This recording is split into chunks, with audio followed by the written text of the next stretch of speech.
course, which you'd think would be more consolation than it seems to be from the Belgians' demeanour on the podium. There's the top of the classification, Burnham by a single second over Michael Rogers, with George Hincapie another 4 seconds back, just ahead of Tour Hussoft. Hincapie's Discovery teammate Paolo Savoldelli is 7th at 15 seconds, Floyd Landis right behind him. Britain's David Miller is 15th, Levi Leipheimer 27th, and Bradley Wiggins riding his first Tour 159th. Well, David Miller is riding very comfortably so far in this race, always up in the leading bunch, although the main thing for him seems just to be back in the bunch at all. As you know, this is his first race since returning from a 2-year ban for using the blood-boosting drug EPO. Of course, the bad news for the ongoing fight against doping is that David Miller never actually tested positive for anything. The good news is that at least he made a clean breast of it once the French police confronted him with the evidence, admitting that he took EPO both before the 2001 Tour of Spain and the 2003 World Time Trial Championships, which he won. Well, he's had 2 years to reflect now, and before this race started, we sat down to talk. The first thing I asked him to explain was how he went from being a clean cyclist to one who took the decision to dope. I got to a point where the only thing in my life was cycling. I lived abroad, lived in France. I was me, the cyclist over there, if you like, and that's my whole life orientated around that. I lived on my own. All I did was go away, race my bike, come back and hang out, and it got to a point, if you like, where it was my raison d'etre, complete. And I was getting a lot of money, and I had the option of making even more money, and I was the cyclist. And it just got to a point where it started to go pretty bad. It would go really good, then really bad, and had this overlying pressure all the time of the option of taking drugs to make it easier. And one day I just cracked. I did it. And then that's it. There's no turning back, if you like. And having taken them, how did you feel? I mean, you're standing on the top step of the podium in Hamilton, World Time Trial champion. Are you elated or no, what? No, not elated. I wasn't even elated when I won it. It's just a win, you know? Which I think that was where I realised what the hell am I doing? I'd have won it without drugs. And I hadn't done that much even. But, I mean, that was really the turning point. It was like, I don't even enjoy this, there's no passion, it's just clinical and doing my job. And it wasn't what I dreamed of when I was a teenager. So no, it's not fun. It's not something that you ever want to do. You just end up doing it and you get sucked in, you end up lying and cheating. So, your livelihood's taken away from you, your salary's taken away from you. How were those first 6 months or so? How did you take it? How did you react? What did you do? Basically drank loads of booze and smoked a load of cigarettes, and didn't see much daylight for about 6 months, and just to forget, basically. It was a good form of escapism while my life was falling to pieces and the sky was falling in. And it did help, if you like, but it probably was pretty self-destructive, but I think we have to touch the bottom to find a way back up. So at what point did you realise, because at that point, you know, what did you think about your cycling career? Did you think it was over? Yeah, I did. I mean, I was devastated, but I'd been pretty unhappy about it for a couple of years before, and it had all been I was in a bit of a confused state, if you like, state of mind. I mean, I'd already decided 6 months before that, ironically, 6 months before any of that happened, being arrested, that I was never going to take drugs again. Because I just wasn't happy with it. I didn't like what it was doing to me in my life, and so, if you like, I was kind of relieved in a way to be out of it and to lose everything. I mean, it was horrible to happen and didn't enjoy it at the time, but best thing that's happened to me. So, having been banned, having touched the bottom, what was it that made you realise you wanted to come back? Because you always had an ambivalent relationship with cycling. A lot of the time you seem to resent it. So You've obviously taken a decision at some point that you really do want to come back. Yeah, no, definitely. I mean, like I said, I've been going downward for a few years. I mean, I know more history about cycling than most people, you know, professional cycling results and stories of great cyclists from decades past. And the bottom line is, when I was a teenager, I was hugely passionate about it all. And even as an amateur and turning pro, and my years as a pro in France and everything, it just basically deteriorated it, chipped it away slowly to the point where it was a burden, and I resented it, and I thought it, for numerous reasons, but having that year off, the 6 months just disappeared, and watching the Tour de France last year as a fan again, and I loved it. and I loved it as a fan. I didn't have to go out and ride my bike. I wasn't getting paid for it. I had no money, less than them. I've lost everything I ever earned, plus more, you know, and it's like, it's not as if I was sitting my back and living off everything I'd made. I didn't have anything left. And I loved it again. It was my decision to go out and ride my bike. It was my decision to watch the Tour de France and be on my knees in front of the TV in a mountain stage and loving it all. And for the right, not because it could pay for a nice car or get a big house, or because I could just go out and do it when I wanted. And then I rediscovered this, that kind of re-sparked the passion I'd had when I was a kid. And it's just built up. And then realizing how lucky I was to be watching it, as I was watching it last year, and thinking, you know what, I can do this next year. How many fans get to do that? Get to watch it one year, then the next year know they can be there and race it. I thought, Christ, I'm so lucky. I just thought I'm so bloody lucky. How do you go about convincing people that you're racing clean now that you're back? No, I'm going to have to just keep saying it. I mean, I've thought about it. I think there's a lot of people who will never be convinced. And that's just unavoidable. I mean, let's face it, my past doesn't point towards me being truthful. But I will maintain, I will talk about it, and I will say that I'm clean. When I win races, I will maintain that I'm clean. And I've spoken to the UCI, and I've already been clear with the head doctor of the UCI. He's getting my 8 blood tests before the Tour de France the last 2 months, so you can see nothing's been going on.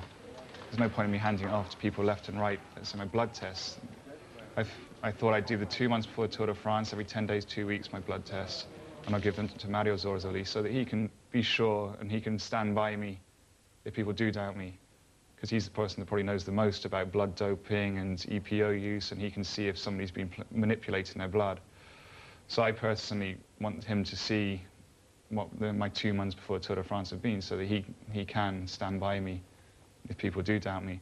But other than that, to be honest, there's nothing I can do. I can't, unless I perhaps met each single person that doubted me and spent an hour with them chatting face to face, they could see in my eyes, or if they'd known what I've been through the last few years, I can't convince people, and I never will be able to.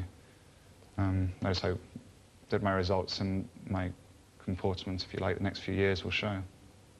Well, belief in people's honesty, or lack of it, is cycling's current big problem, of course, and things haven't exactly been clarified by the latest utterances from Eufemiano Fuentes, the doctor at the centre of the Spanish drugs investigation, which, of course, has already seen the likes of Ivan Basso and Jan Ullrich excluded from this race.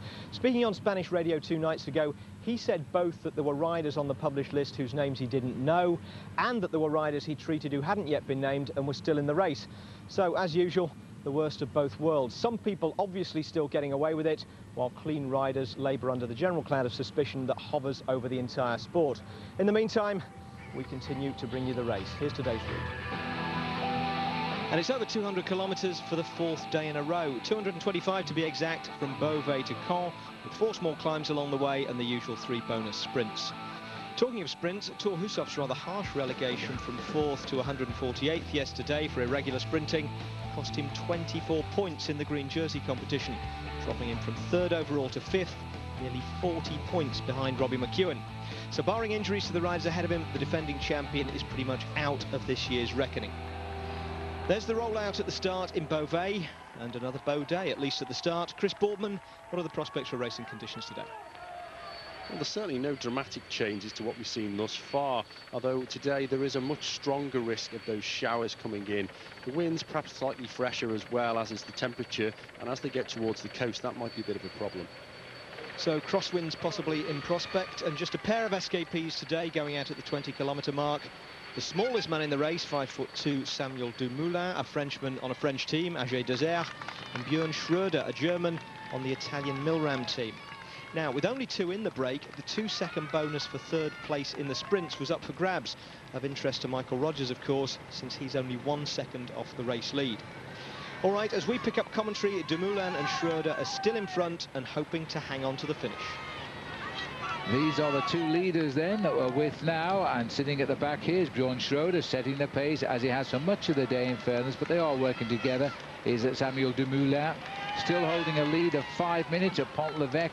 Last sprint of the day here for these 2 leaders. There won't be a sprint between these 2, but I think the 3rd place, which carries 2 seconds and 2 green jersey points, might be a little bit more entertaining. These riders more intent on hanging on to the finish. Unlikely they'll do that. Just over 50 kilometres to go to the line, and the gap is down to more or less 5 minutes. Just hovering on the 5 minutes, always on the descent, the advantage of these two riders. Getting inside the final few hundred meters now for the time bonus sprint here at Pont-l'Évêque. And I wonder if this time Schroeder's going to come up with the goods, but it doesn't look as if Samy Dumoulin is too worried about letting him cross the line in first place. I do believe that Robbie McEwen and Tom Boonen will wait until the finish, because I think Tom Boonen has learned a little bit from Robbie McEwen's attitude, and Robbie McEwen realizes the biggest time bonuses and the biggest points are on the finish line. Samy Dumoulin then just crossing the line there to get himself maximum points and a 6-second time bonus. Not really that important for a man who is a long way down in the overall classification, but they're making their way through this very beautiful touristic town of Pont-l'Évêque.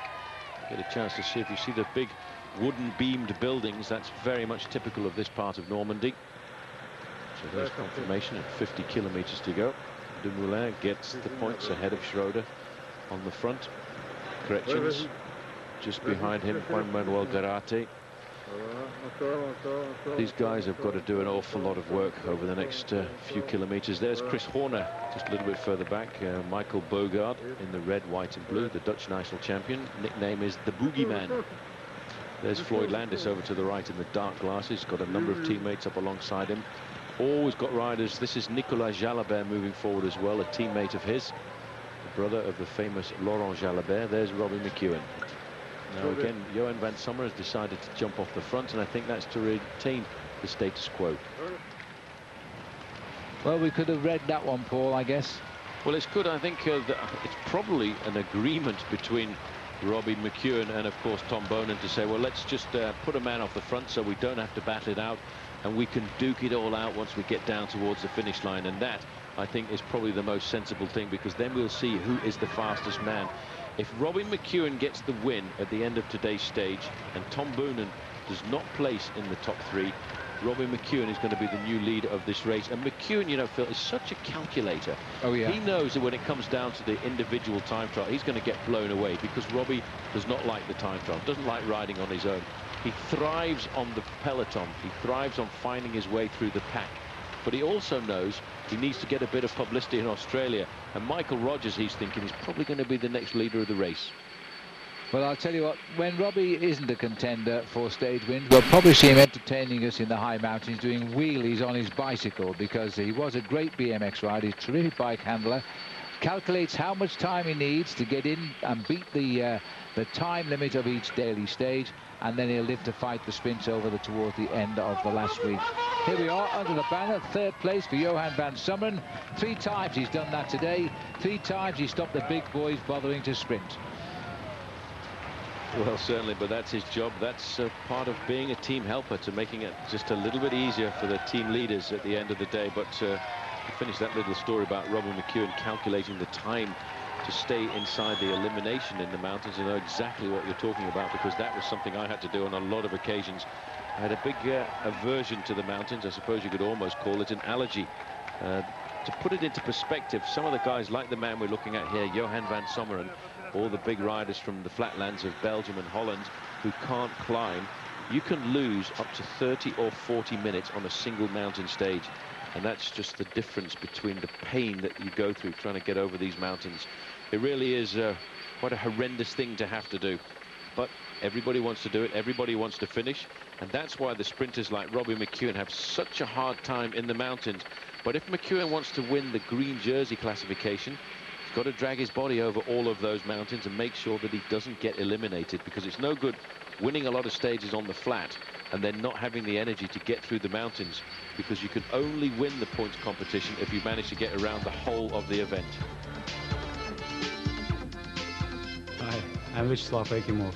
You're watching a tour on ITV.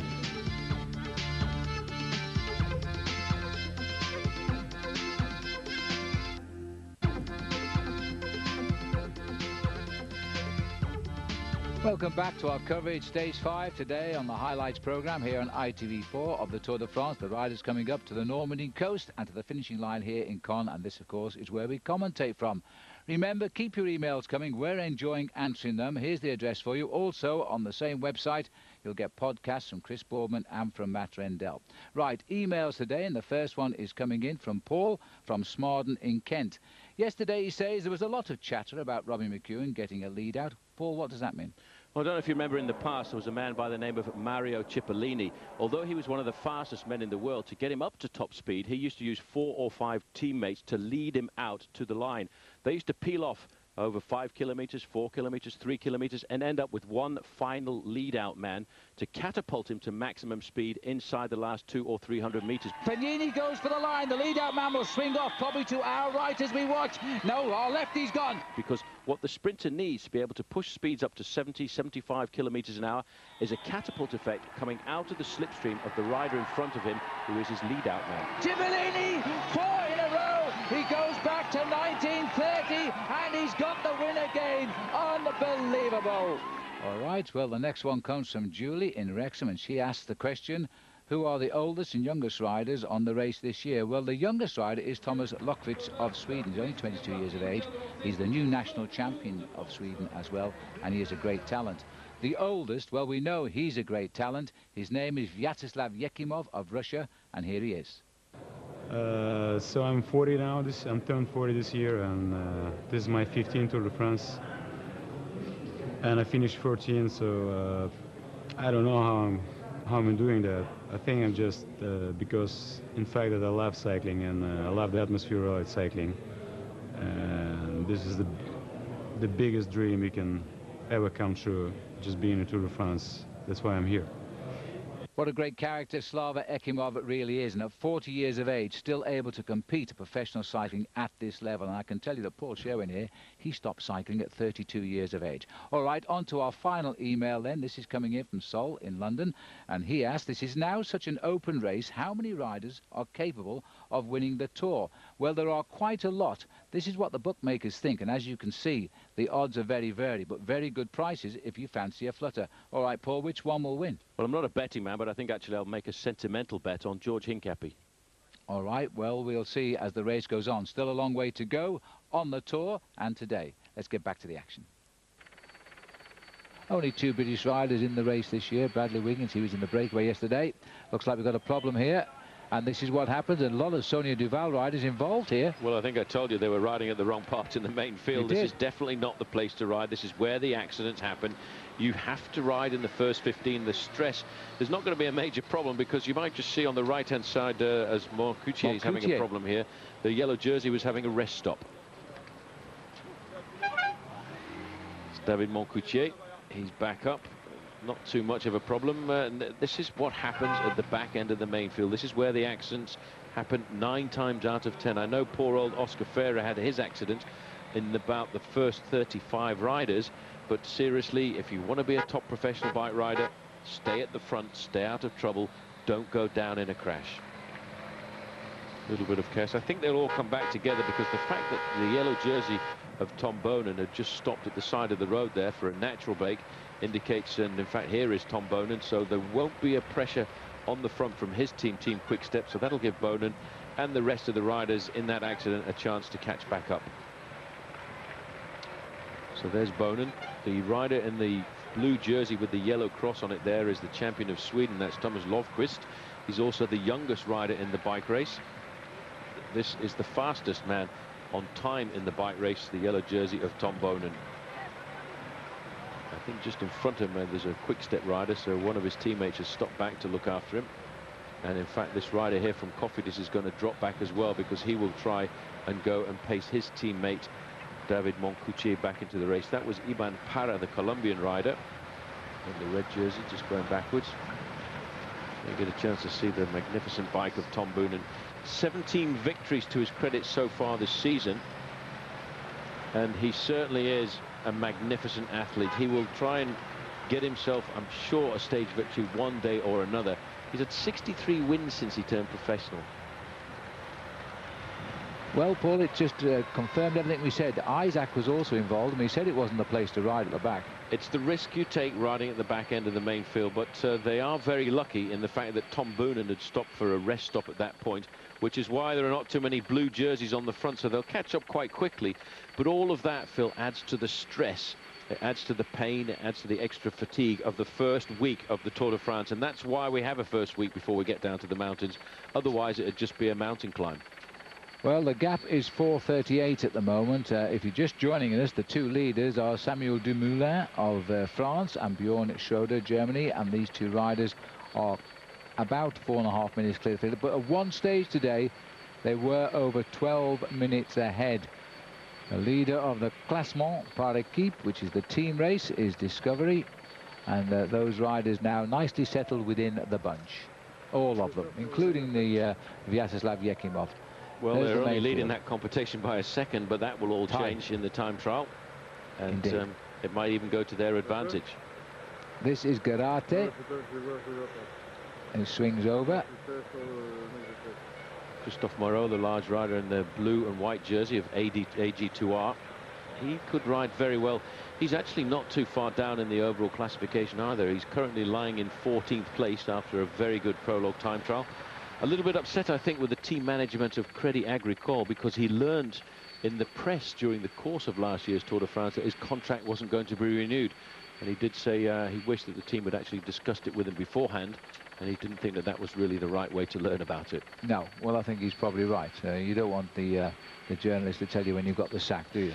Not really. We're looking at about 26 miles to go, just over 50 kilometers. Looking at the computer, Ekimov's not stressed at all. 60% of stress out of a likely 100. No power coming out of him, a mere 161 watts, and a restful heart rate of 117, and all this at 40 years of age. That's very cool, I have to tell you.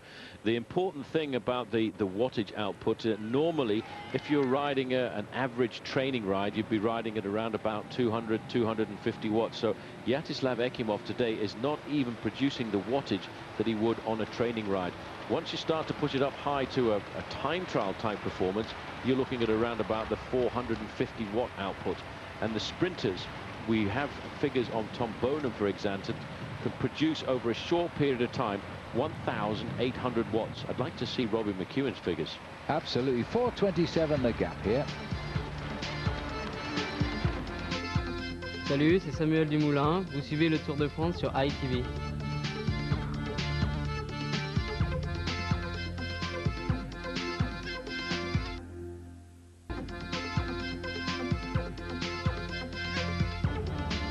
Well, when this tour started, it looked like the Americans' 7-year reign would be over. But now we're into day 6, and it looks like the Americans have got a chance with 3 potential riders of placing on the podium. I'm here with Bob Roll, former 4-times rider of the Tour de France, now working for OLN, in a very posh studio here. Bob, what's it with the Americans? What chance have they got? Well, they've got a great chance. We're a very tough tribe, and we're like the cockroaches of the peloton. We keep coming from far away, and we never leave once we get here. Specifically, which of the riders would you reckon have got a chance of making it to the podium in Paris? It's interesting you should ask my colleagues Phil and Paul. We work together on cycling year in, year out, day after day, week after week, starting way back in February at the Tour of California. And Paul asked me at the time, who do you fancy for the Tour, you know, post-Lance? And I said George Hincapie, because I had just spoken with him at the Discovery Team training camp out in California, and George looked at me straight in the eye. He said, I'm peaking for the Tour this year. I was like, wow, all right. And so I've been picking George ever since. It's good to see Floyd Landis racing well. Levi Leipheimer, 6th in the Tour last year. Should have been 5th. Vinokourov got him there on the last day. But the Americans' chances continue to keep looking better and better year in and year out. And it's a good system they have in the States. And these guys really try hard, train hard. They're very serious. They've learned from the best in the business, Lance Armstrong. Of course, it must be slightly irksome for the French. They've not really got a favourite here. What's the kind of word on the street with the French public? The French public love the bike racing. I mean, the Tour is so transcendent that it's bigger than the athletes. So all the people that come to watch it, no matter who's winning, is a big hero in France, including Lance Armstrong. So the French media, a little bit different story. But with the common people, with the people that come to the Tour, everything is groovy, as they say in California. Well, that looks like it's 20 kilometers to go now, Paul. Just 12 miles to race to the finish. They've still got a nice lead at 2:28. just holding on to 2:28, but you can almost see the pressure in Samy Demoulin's pedaling style. He's rocking the shoulders a fraction now. These riders went out on this long escapade hoping to build themselves up 10 or 15 minutes and hoping that the main field would get it wrong. But when you see a main field strung out in an angry mood like that, you know the sprinters want to have their day again. Here, lost in amongst the cars are the two leaders. A lot of work, most of the work I think being done by Samuel Demoulin. He's a man of Normandy, this rider. He won here the Route d'Adelaide in March. He has won the Tour of Normandy. He's not a big winner in the true sense of cycling. He's finished his 3 Tours de France he's ridden before, though. Never abandoned. He is a very strong little rider. And now he's desperate to get to that finish and continue his love affair with this state as he races now. And the same with Bjorn Schroeder, still trying to give all of his effort here. Milram should have come here with the fastest sprinter in the world, Alessandro Petacchi. Wasn't to be, because Petacchi had a very serious knee injury and he's just been given permission now to ride his bike again. 60 days off the bike for Alessandro Petacchi. Smashed his kneecap in the Tour of Italy before the race even left the Belgian part of the world, which is where it started for its first 4 days, before then moving down into Italy. I think devastated Alessandro Petacchi with that. He's going to have a long, hard fight back. We'll see him, I think, towards the end of the season, participating in races like, of course, the Vuelta a España. But really, with all of the top sprinters here, Phil, this is where he really would have wanted to be. Garate coming up through now. Look at the face on this man. He's been up here all day for Tom Bonan. As this Cedric Vasseur has taken over his tank. Vasseur, yeah, he's doing the same. And now look at the arguments going on behind, saying, hey, come on, give us a hand. We're not going to catch these guys today. They've got one over on us at the moment. Cadel Evans not far from the front either, being attentive. Oh, there's a crash right in the middle. There you go, and it's difficult to see who went down there. It looks like a Discovery jersey. It is a Discovery rider. It's number 4 who's gone down. It's Egoy Martinez, the man who was in the breakaway yesterday. Well up in the overall classification. Very hard crash. You see, you have to be attentive. You've got to be at the front. Mechanics up alongside him. And it was here at this point here, there was a split in the field. There's 1 or 2 riders. He just touched the wheel of the rider in front of him, who was an Euskaltel Euskadi rider. And maybe that might have even been one of his teammates from last year. Gerard Porte in the white shirt there has picked up so many professional bike riders, and sadly to see there the red number on the back of Egoy Martinez, the most aggressive bike rider of yesterday's stage, climbed up to 5th overall. He won't get back into the main field now, Phil. It's going to be much too fast, but I wonder if he'll be able to finish the stage. Yes, he really went down with a bit of a wallop. I think he was stunned there because touch of the back wheel of a Euskaltel Euskadi rider flipped him clean off his bike. I don't think his collarbone was hit, but that's the side he went down on. Big fanfare up the road. They want to take the Saints. They want them to go marching in. Yeah, well, the 2 leaders, I'm sure they're supporting. Oh, that's Thierry Marie. Sorry about that. It Thierry is Marie. Indeed. He is a man who was a specialist at the prologue of the Tour de France, and he's obviously quite good with the bugle there. And we're from his area here, of course. He specialises in, I think he actually he breeds mussels, doesn't he? Has a mussel oysters. Bed. Oyster beds, that's right. See how dangerous it is. You've got to pay attention here again. Once you come to these directional islands, you can only hope that the guy in front of you is not just a little bit on the rivet, and he does give you that signal indicating either with the hand or with a little yelp that there is something in the road. It's so dangerous now racing on the roads of France and, of course, for most of Europe because of all this traffic furniture. That little post in the middle there, if you hit that at 60 kilometers an hour, it ain't going to move. Don't think about it. Here's word at the front again now to try and keep these 2 riders away. That's all you can do is push them on now. They're on their own now. It's just hang and survive. Since the 20th kilometre of the day, we are now inside the last 10 of the day. And it's been a long day for these guys, to say the least. A long day in the saddle. 1 minute and 35 seconds is the last time gap between the 2 leaders, the superheroes of this afternoon stage, the men who I hope you're now wanting to survive. In fact, it's changed around a little bit earlier on. It was a 59%. A few moments ago, it was Samy Demoulin who was doing most of the work, but now 59% of the work is being done by the rider in the pale blue jersey at the front, Bjorn Schroeder. 12 kilometers to go. It is going to be very precarious indeed. These 2 riders, we want them to win. They've put so much effort into trying to survive here this afternoon, but behind them, the bad guys, the sprinters, they don't want these 2 men to have their day because the sprinters want to steal the glory in the last 100 meters. Well, Paul, as far as we know, Igor Martinez has got back on his bike. He's being escorted by Pavel Padrinos at the back, so he should come home to the finish. Well, there he is alongside the team doctor's car. And don't see Padrinos, but still. Well, Padrinos will be riding just in front. The doctor will have helped him out quite a bit there. He was pretty banged up there, and the doctor's got him looked after quite quickly. He's got him bandaged up, giving him a little bit of a drink.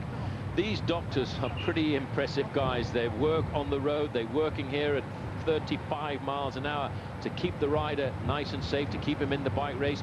He went down hard. Padrinos is probably riding just in front of him there, but he's got to get himself back into contact with this group, Phil, if he's going to stay in the top 5. Salut, je m'appelle Jérôme Pinault et vous regardez le Tour de France sur ITV.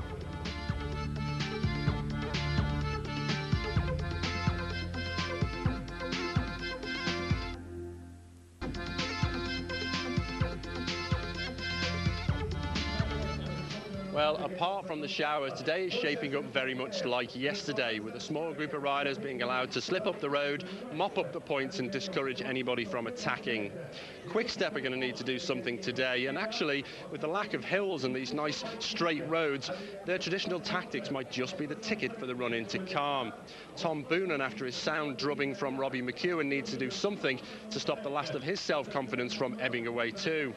Well, after predicting the result correctly for the first time ever yesterday, our producer has challenged me to do it again. So here goes. I'm going to stick with a winning package of Robbie McEwen. His fluid tactics seem to be perfect for this year's Tour de France. It's kind of been the commando unit to Quick Step's cavalry. So, the prognostic. I think it's going to be Robbie McEwen from an angry Tom Boonen, frustrated Thor Hushovd. I don't discount the likes of an on-form Daniel Bernati and former world champion Oscar Freire. 33 seconds we're down to now, so the cars behind the two are off the road just to open up some space there, so there's no attraction for the peloton. They're chasing the two men, not cars and motorbikes, at 30 seconds. It's coming down rapidly now, 6 kilometers to go. They're going to be caught, but how far out for the finish? Will the pack all come together in the city of Caen? And that's going to cause chaos as they start dodging all the roundabouts and the turns as they race up towards the finish. Look at that face here of Samuel Dumoulin, his 4th Tour de France, his greatest chance at a win, and they are chasing him down. And the same too for Bjorn Schroeder. This is a fine finish today. Just stretching his back a fraction there, Schroeder at the back. Just, you can almost feel the pain with him there as he sits up just to take the pressure off the base of his spine. This man at the front puts his head down to make himself a little bit more aerodynamic, just to make himself that more chance of surviving. 21 seconds, 5 kilometers to go to the finish. There is the yellow jersey of Tom Boonen. There's a little problem at the back here. One of the riders from Française des Jeux just stopped at the side of the road with a flat tire, but at the front it's complete control now for the riders of Tom Boonen. They had a little bit of respite in the middle when 1 or 2 other teams came to the front to do the pacemaking. Now they're taking over control once again because they want to give their man Tom Boonen the chance of getting the win here this afternoon. Big Maggie Backstead is moving into the mix of it too in the lime green jersey of Liquigas. Jimmy Casper is in there also. Again, another little bit of a problem at the back here for Stewie O'Grady. He must be suffering. He said to us this morning, yesterday was probably the worst I've ever suffered on a bicycle, but he's still in the bike race, still trying to survive. These two riders now will know that the race is starting to bore down upon them. When the neutral service car has been pulled away like that, it's an indication the gap is down to inside of the 30-second mark, but it's probably more likely to be 20. 4.8 kilometers left to go, holding on to between 15 and 20 seconds of their advantage. On the front now, they're really digging deep. Team Lamprey trying to get themselves organized. There's the train on the right-hand side of the lime green jerseys of Liquigas. Rabobank moving up to the front as well. Just so you can see the urgency.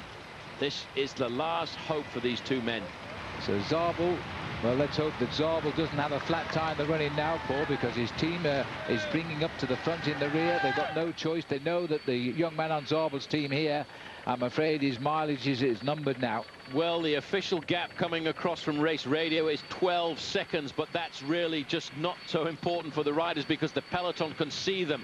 The mouse is about to be taken in by the cat here, but you have to still keep the concentration at the front end of the main field, keep the organisation, make sure that no late-minute bursts come out of the main field. But for these two riders, Phil, I think now they know it's all over. Dumoulin, though, doesn't want to give up.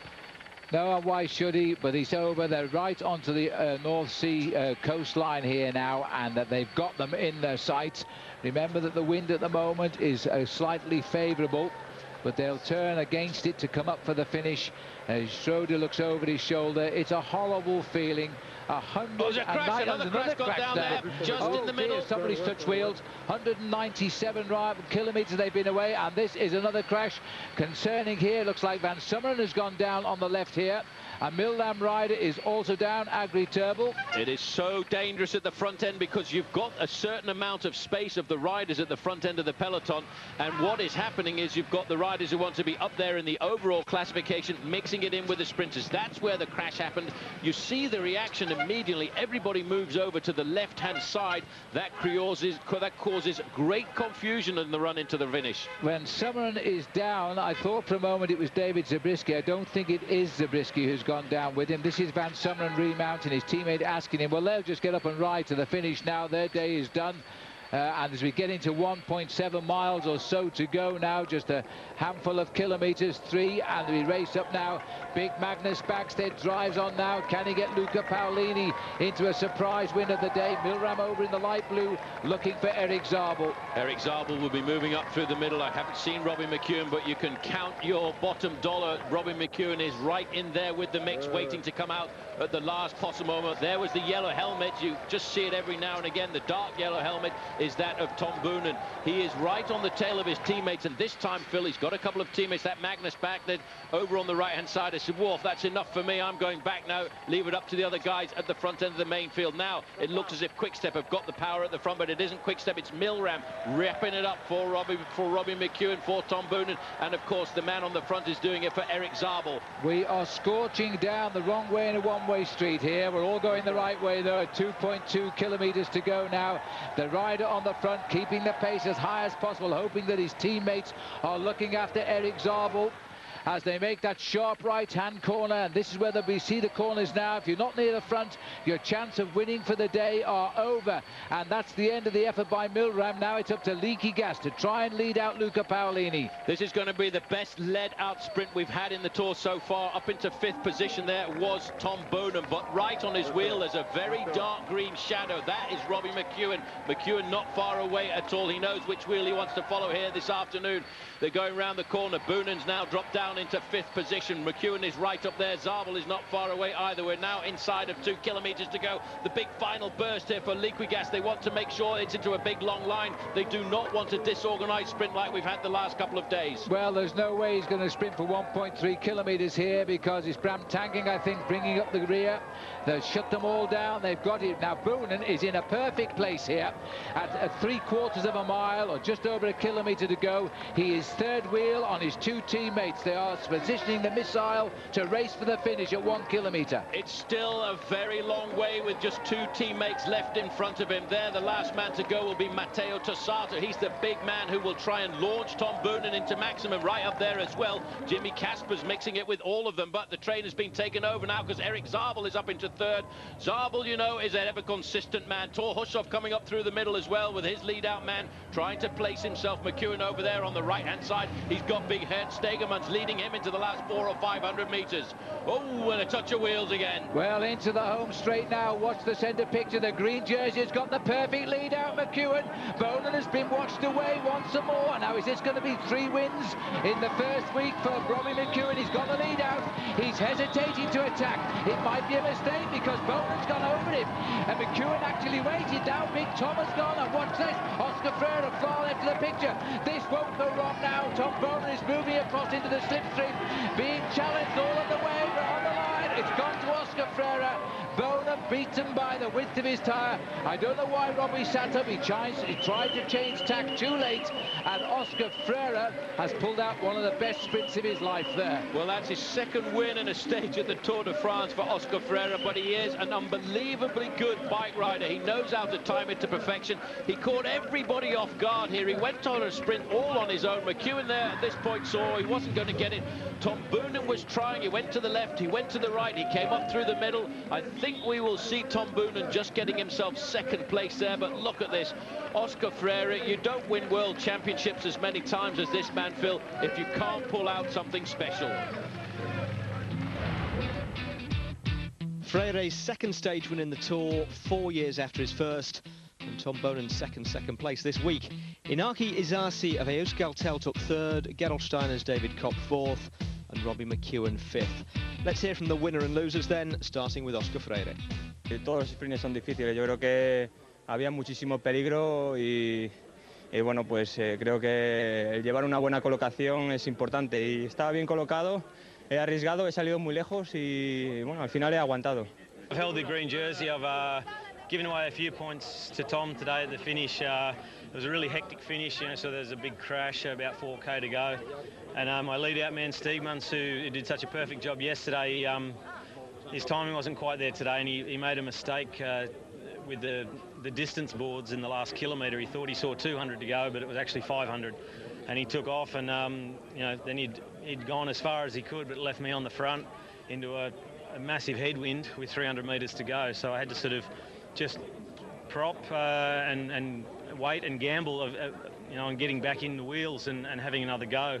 But I never really got back in the wheels, and I just had to sort of box onto the finish, and almost caught a couple of guys right in the line, but still only got fifth. So it's not a disaster, but not quite to plan. Circumstances, it's everything. 2 years ago, I was getting my ass kicked for an entire week, and then I won 2 stages, and including the one on the Champs-Élysées. So I don't know what the difference is. And then last year I won the first 2 stages, and then after I didn't do anything. So sometimes you win and sometimes you lose, but you gotta stay positive. Well, staying positive isn't perhaps the best choice of phrase after a week like the Tour's had, but we get the gist. Harder for Egoy Martinez to look on the bright side. He lost a minute 17 after his crash on the run-in. And as if a cracked vertebra wasn't enough, Stuart O'Grady punctured and lost 2 minutes and 7. David Miller finished well up with the other big names, as he has every day. But Bradley Wiggins lost 2:14 on the stage, and behind him were the 2 breakaway merchants, Dumoulin and Schröder, who rolled in together over 3 minutes down. Well, it was a great move by Oscar Freire, jumping away on the right while everyone else was jockeying for wheels on the left. And the second stage win of his Tour career also does him a power of good in the general classification. He vaults himself up to third with that win, 17 seconds behind Tom Boonen, while Boonen's time bonus for second place extends his lead over Michael Rogers from 1 second to 13. George Hincapie, Thor Hushovd and Robbie McEwen also lose seconds to Boonen. Further back, Floyd Landis, Cadel Evans and David Miller move up a place each. Bradley Wiggins remains 159th. If it's any consolation to Tom Boonen, Oscar Freire has been world champion 3 times and never won a stage during any of those years. Although second thoughts, that's probably no consolation at all. Nonetheless, he remains the race leader. Well, another day and another blown sprint by the world champion. Chris, he is in the yellow jersey. Are we being a bit overcritical, perhaps? I don't think we are, really. The yellow jersey for the sprinters should really be a byproduct of them doing their job well. And Tom really is just not going as well as he has in the past. And it seems to be affecting his morale too. Very much so. We can see literally his confidence is ebbing away. He's making more and more mistakes, and he really doesn't look as strong as we've seen him in the past. What's the nub of the mistake? He seems to be hitting the front too early. Very much so. He relies very strongly on his team, and every day they've consistently dumped him nearly a kilometre too far forward. Now, in the past, he's had the legs to get out and make his own way forward, but here he hasn't. He's got to rely on his team, and they're not quite coming up to scratch. All right. Well, you're the production team prognosticator. Do you think he's going to get it right in time? Well, I think it's more dependent on Tom's morale than anything else. He's in the mix with everybody else, but he's not head and shoulders above. I suppose really he's got to gel with his team. They've got to come up with some tactics that work and put them into play. And of course he's running out of chances, Tom Boonen. Only 4 more stages before the race hits the Pyrenees, and one of those is the time trial on Saturday. Saturday, incidentally, is also your last day to enter the first of our Tour competitions. What we want to know is who won the green jersey competition in last year's Tour de France, and here are your options. A. Thor Hushovd, B. Michael Rasmussen, and C. Lance Armstrong. Now you can either call us with the answer on 09012 93 33 93, or text the word Tour and either A, B or C to 63337. First prize is a weekend for two in Paris with tickets for the final stage of the Tour. Copies of Matt Rendell's biography of Marco Pantani for 5 runners-up. Entries cost £1, by the way, and the lines are open until midnight this coming Saturday. Right, that's almost it for tonight. If you missed the David Miller interview, by the way, or if you want to hear it again, it's on tonight's podcast with Matt Rendell and Chris Boardman. itv.com/tour is the address for that. And David continued his public rehabilitation today with the ritual torture that is an appearance on the endless post-race French television show Vélo Club. All right, that is it for tonight. Join us tomorrow at 7 o'clock for stage 6 from Lisieux to Vitré as the race heads south and west, and see if Tom Boonen, the world champion, can finally get his stage win.